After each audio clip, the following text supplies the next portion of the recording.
Au regard de la partie historique que viennent d'exposer mes deux aînés, alors je vais essayer d'être plus pragmatique que classique. Parce que je crois que ce qui nous intéressait et ce qu'on voulait entendre, on l'a déjà entendu. Et moi, je pars directement à l'actualité que nous avons.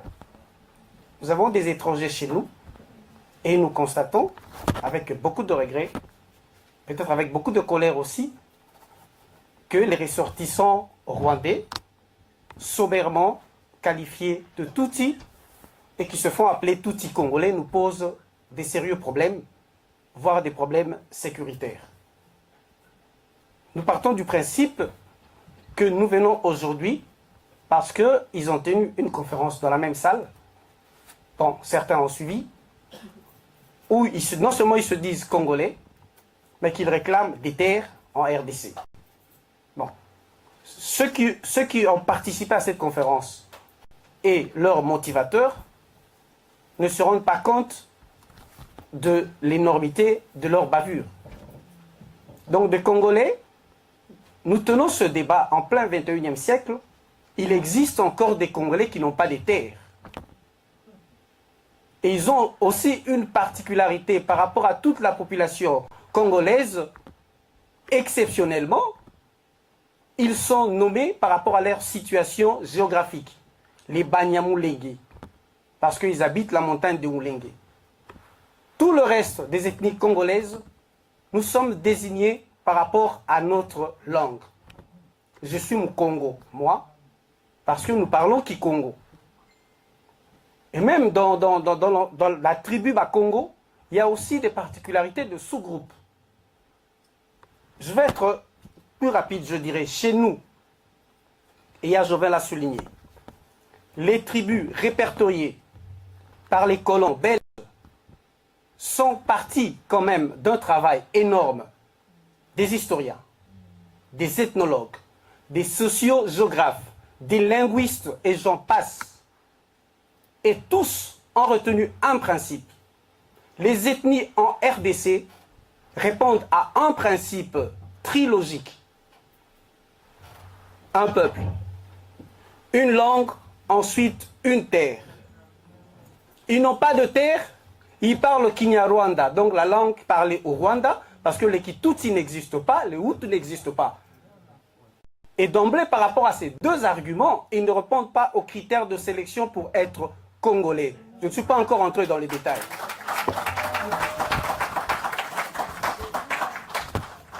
De ma formation philosophique, et surtout en philosophie de communication, avec un auteur qu'on appelait Jürgen Habermas, il y a un principe qui dit, quand vous avancez une thèse, quand vous énoncez une thèse, et vous l'argumentez par des éléments qui la contredisent de l'intérieur, cela s'appelle de l'autodestruction pragmatique.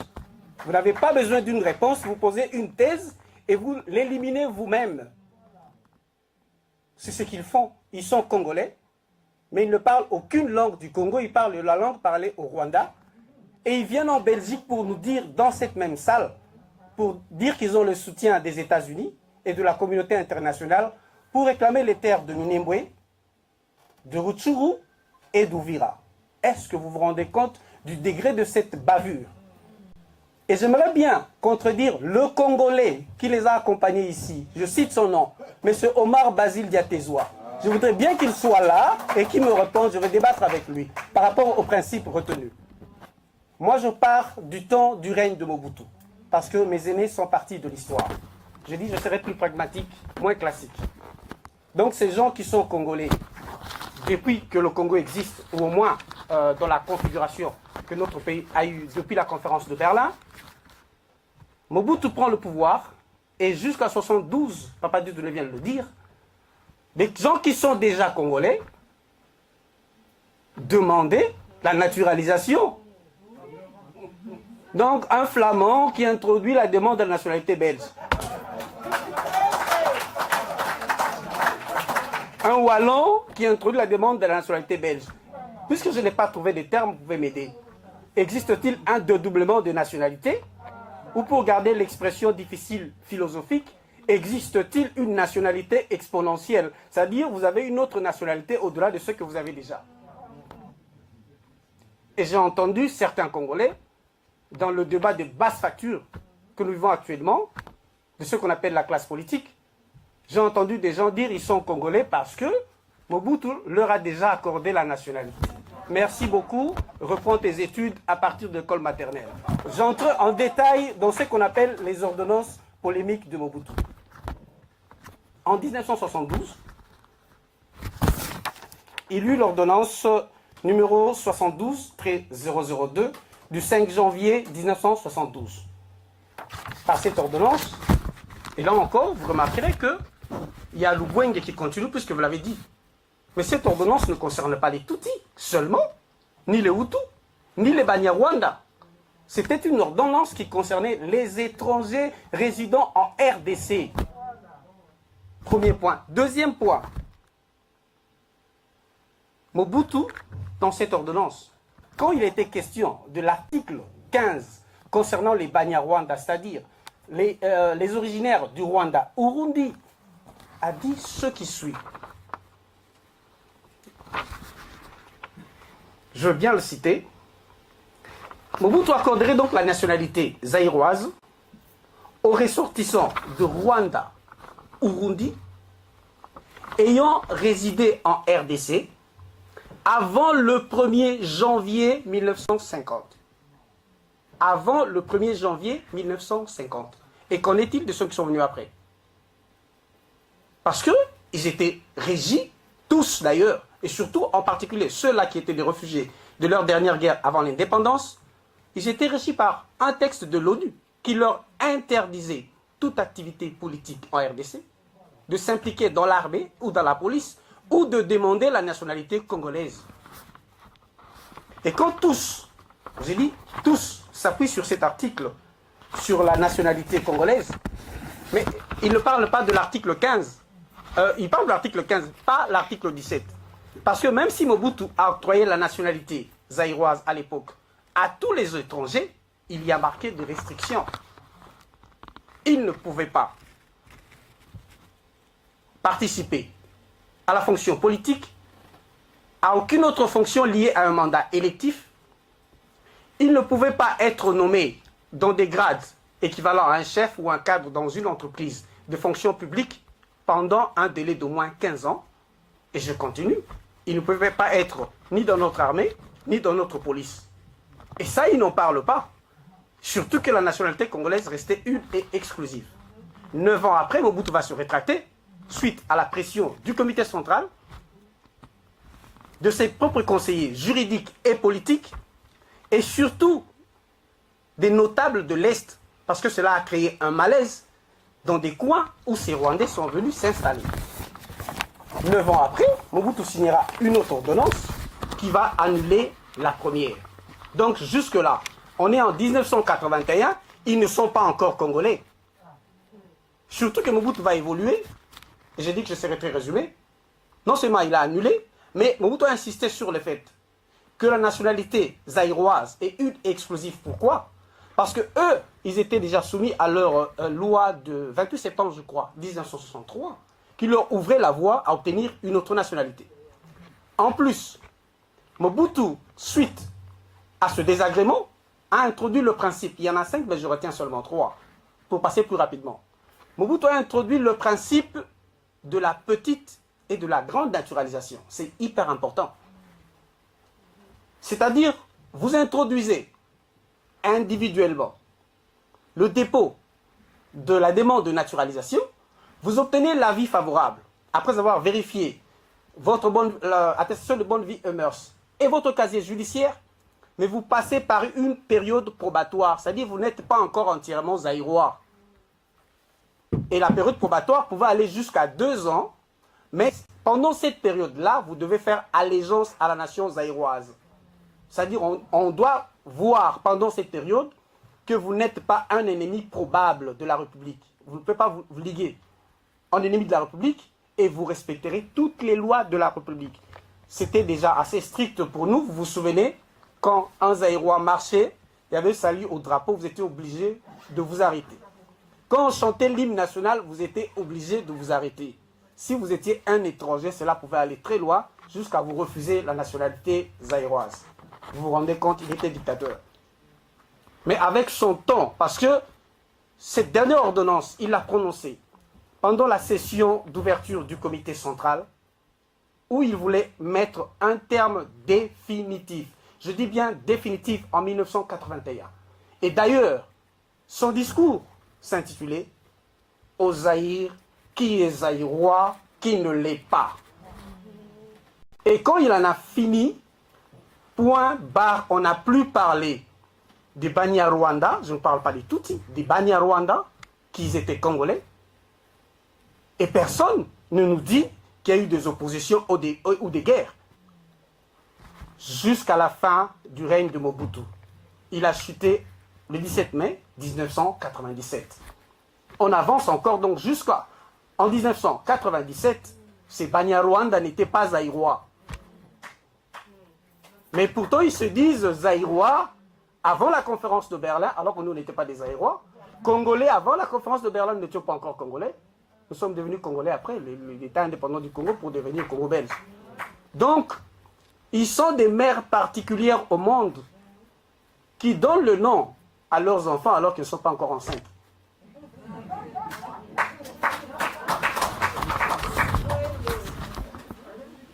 Mobutu, le pouvoir de Mobutu est menacé par l'alliance qu'on appelle l'AFDEL. Et vous comprendrez que ce souci majeur continuera de hanter les cœurs, particulièrement de Tutsis, je ne sais pas particulièrement plus de Tutsis que le Hutu. Et pourtant, quand on signait les ordonnances, c'était les étrangers et les Banyarwanda. Quand ils ont fait la réunion préparatoire de l'AFDEL, avant d'attaquer la RDC, et vous verrez, là encore, il y a des zones d'ombre, pour ne pas dire de mensonges. On nous parle de l'accord de Lemera, signé le 23 octobre, dans la ville de Lemera, chez nous, en RDC. Mais selon un politologue, Philippe Reinches, une réunion s'est tenue déjà à Gisenyi, avant qu'on attaque la RDC. C'est là que l'AFDEL a été conçue. Mais comme ils ne pouvaient pas parler de l'accord de Gisenyi, parce qu'on comprenait que c'est une affaire rwandaise, ils ont parlé de l'accord de Lemera. Tenez, ils ont attaqué la RDC, Lemera, le 4 octobre à 4 h du matin. Et ils arriveront le 6 octobre 1996. Mais ils étaient déjà à l'AFDEL. Mais ils ont signé l'accord de Lemera le 23 octobre alors qu'ils étaient déjà sur le territoire congolais. Ils avaient déjà massacré à Lemera le 6 octobre. Et d'ailleurs, le dernier gouverneur du Kivu, de ce côté-là, avait dit dans son discours du 8 octobre, ceux qui tuent chez nous sont des Rwandais, l'armée rwandaise et les Banyamulenge. Comme vous êtes de Rwandais et de hors la loi, quittez le territoire de la RDC. Peu importe Lubwenge sur leur accord de Lemera, je prends quelques articles parce qu'il y a 8 articles pour l'accord de Lemera. Mais ce qui nous concerne, nous les Congolais, c'est l'article 2. Pour voir l'intention de cette guerre. C'est comme ça que j'ai intitulé mon exposé. L'intentionnalité Tutsi, le mal-être. Je ne parle pas de tous les Tutsis du monde. Je ne parle en tout cas pas de tous les Tutsis du Rwanda. Même ceux qui sont au Congo. Dans un groupe, il y a toujours des paisibles citoyens, il y a des gens qui se sentent bien. Mais on parle de ceux qui, en complicité avec le pouvoir extrémiste du Rwanda, sont en train de massacrer notre peuple et de s'auto-proclamer congolais armes à la main. Vous avez vu des images. On crée l'AFDEL. L'article 2 de leur accord de Lemera. Le sol et le sous-sol du Congo appartient à l'Alliance, donc à l'AFDEL. Vous créez une situation, l'or, le minerai à l'AFDEL, donc au Rwanda, l'Ouganda, Burundi, ainsi que leurs patrons. Je le cite, les multinationales. Et quand je parle des multinationales, on fait très facilement allusion aux sociétés minières. Mais sachez qu'à cette période, il y a eu une réforme de multinationales militaires. À partir de la guerre de 90 en Irak. Vous savez, comme moi, on parlait de Pentagone, mais la plupart des gens qui étaient sur le terrain sont des sociétés paramilitaires. Ce qu'on oublie, ce sont aussi des multinationales. Leur rôle, c'est vendre leurs armes. surtout les vieilles armes, parce qu'ils n'en ont plus rien à faire en Afrique. C'est créer des guerres parce qu'on les appelle aussi des armées transnationales. Et ils recrutent partout dans le monde, même dans les territoires, ils veulent créer des guerres. Puisqu'ils ont l'argent, ils ont l'armement. Et c'est ce qui s'est passé aussi chez nous. Et quelques sociétés multinationales ont entraîné les armées qui nous ont agressés et ont manifesté leur soutien logistique et militaire. Je passe au deuxième article. Donc, c'est l'article 4, ou le point 4 de l'accord de l'Émirat. Prêchant le panafricanisme, le Congo s'engagera à céder 300 km. 300 km de terre congolaise à l'intérieur, au Rwanda, à l'Ouganda et au Burundi, pour éviter l'insurrection rebelle. Donc, pour qu'il n'y ait pas de rebelles chez eux, ils doivent prendre 300 km à l'intérieur de notre territoire. Ça, c'est l'article 4 des accords de l'Émirat. Et pour qu'il n'y ait pas de rebelles chez nous, nous, on va prendre les territoires où? Chez qui? Comme ils sont congolais, par leur fiction politique, tenez le dernier point. Celui qui sera président, qui prendra le pouvoir au Congo, doit accorder la nationalité congolaise à tous les camarades Banyamulenge, ainsi que tous les autres ressortissants d'origine rwandaise habitant la RDC à partir de l'indépendance. Mais eux, ils sont congolais déjà. Et ça les hantait. Voici les vraies raisons pour lesquelles ils nous ont attaqués.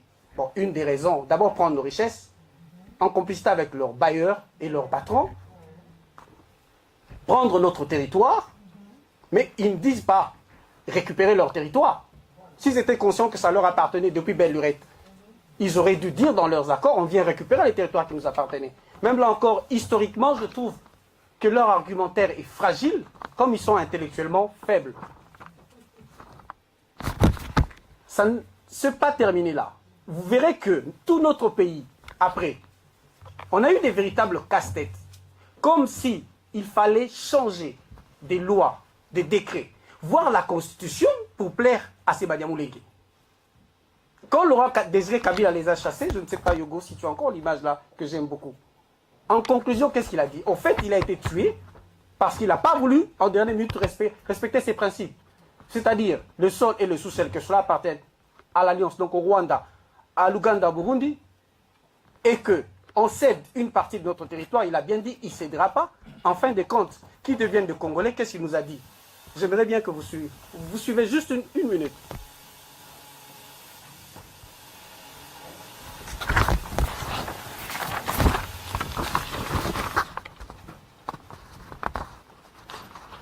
Je continue entre-temps que l'image soit prête.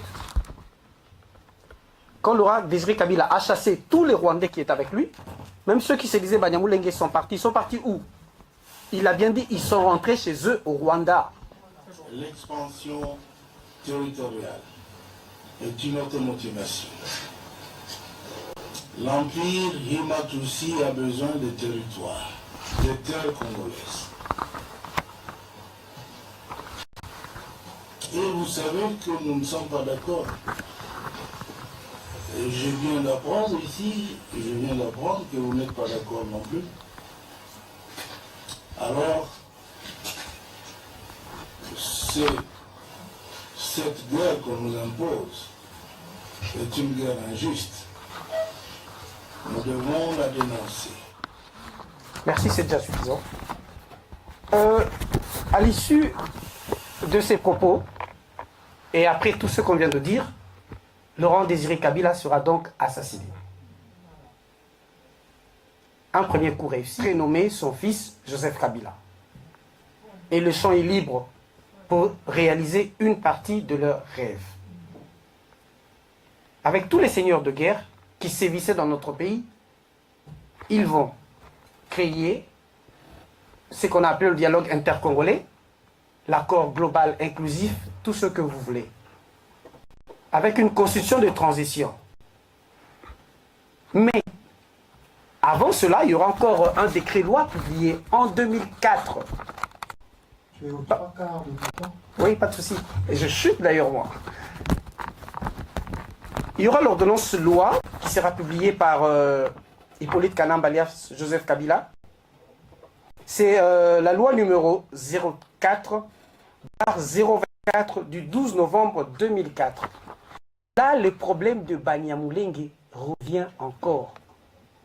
On ne parle même pas de tous les Banyarwanda. Et là, qu'est-ce qu'il va ajouter? Je crois que là, ça nous a amené encore une véritable cacophonie. Parce que dans son article 2, alinéa 2, il dira ce qui suit. Est congolais, tout individu appartenant aux groupes ethniques et nationalités dont les personnes et le territoire constitué ce qu'est devenu le Congo. Ce n'est plus des groupes ethniques, mais aussi les nationalités. Je ne sais pas si vous sentez la nuance. Comment les nationalités étrangères peuvent avoir des territoires chez nous?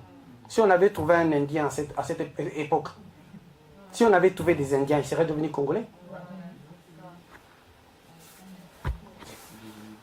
Ironie du sort, avant que cela ne se transmue en cette dernière constitution qu'on nous a imposée, fabriquée ici quelque part en Belgique, parce que ça a fuité en 2006, beaucoup d'amis ici en Belgique, on avait des copies alors qu'on n'avait pas encore créé la commission constitutionnelle chez nous. Kerwin, on en a parlé une fois en rigolant. Donc on cherche encore à créer une commission constitutionnelle, nous on avait déjà des extraits de la constitution en main. Mais quand Hippolyte Kanambe et Joseph Kabila publiaient cette ordonnance, mais même là encore, au-delà du fait qu'ils n'ont pas de terres, par rapport à leur propre loi, par rapport à la constitution du Rwanda, ils ne peuvent pas devenir des Congolais. Pourquoi? Parce que notre nationalité à nous, elle est une et exclusive. La leur permet la double nationalité. En plus, la nationalité rwandaise ne peut pas être retirée à un Rwandais. Et la nôtre n'accepte pas un doublement de nationalité. On ne peut pas avoir deux nationalités au Congo. Et Kagame a amendé une loi, leur constitution, une année avant les accords globaux inclusifs de Sun City. Qu'est-ce qu'il a dit? Tous les Rwandais, où qu'ils soient, qui ont perdu leur nationalité, entre le 1er novembre 1959 jusqu'au 31 décembre 1994, est réintégré automatiquement. On n'a pas besoin de ta volonté, où que tu sois aux États-Unis. Si tu as perdu la nationalité rwandaise, tu redeviens Rwandais d'office. Or, être Rwandais d'office permet la double nationalité et la constitution congolaise ne la permet pas. Par quel miracle vont-ils devenir Congolais? C'est un argument simple. Et je veux me résumer et chuter, d'autres propositions viendront après, par rapport à certains Congolais qui aujourd'hui prétendent que la solution au problème, c'est la double nationalité. Il suffit qu'on dise qu'on accepte la double nationalité chez nous, on va les apaiser parce qu'ils deviennent Congolais. Oui, ils deviennent Congolais, ils seront Rwandais. Mais ils nous demandent la nationalité arme à la main. Ils nous demandent la nationalité pendant que vous savez qu'il existe des Ngumino, des Twagyanero, soutenus par Ruberwa et Nyarugabo. Vous savez qu'il y a des faux. Vous savez à combien de reprises, mon frère Patrick, avec lequel on parle beaucoup, peut vous dire à combien de reprises Minembo est attaqué. Ce sont ces gens-là, les Ngumino et les Twagyanero, qui ont massacré nos frères congolais à Kipupu.